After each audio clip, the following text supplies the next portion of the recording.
പക്ഷെ മുരളീധരൻ ആണായി ജനിച്ച കേരളത്തിന്റെ ഭാഗ്യം. പെണ്ണായിട്ടാണ് ജനിച്ചിരുന്നെങ്കിൽ കേരളത്തിൽ അറിയപ്പെടുന്ന ഒരു വേശ്യയായി മാറുമായിരുന്നു ഇയാൾ.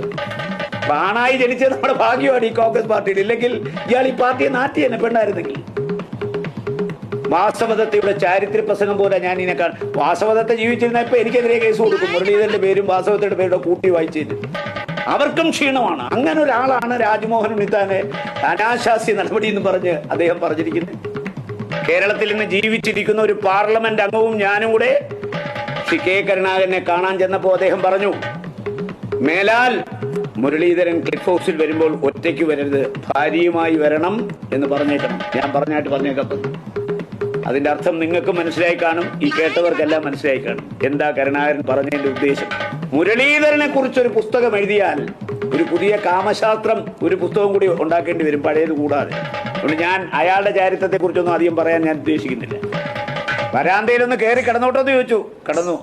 മഴ പെയ്തപ്പോൾ പറഞ്ഞ് അകത്തോട്ട് കിടന്നോട്ടോന്ന് ചോദിച്ചു, അകത്ത് കയറി കിടന്നു. അകത്ത് കയറി കിടന്ന ആളിപ്പോ കൊച്ചമ്മയുടെ നായരാന്ന് പറഞ്ഞാൽ അത് രാജ്മോഹൻ ഉണ്ണിത്താൻ അംഗീകരിക്കില്ല. അത് വേറെ ആളുടെ അടുത്ത് പറഞ്ഞാൽ മതി. എനിക്കറിയാം മുരളീധരൻ ആരാന്ന്. കരുണാകരന്റെ മകനല്ല ഈ മുരളീധരനെങ്കിൽ ഒരു മണ്ഡലം കോൺഗ്രസ് കമ്മിറ്റിയുടെ പ്രസിഡന്റ് ഈ കോൺഗ്രസ് പാർട്ടി ആവില്ല.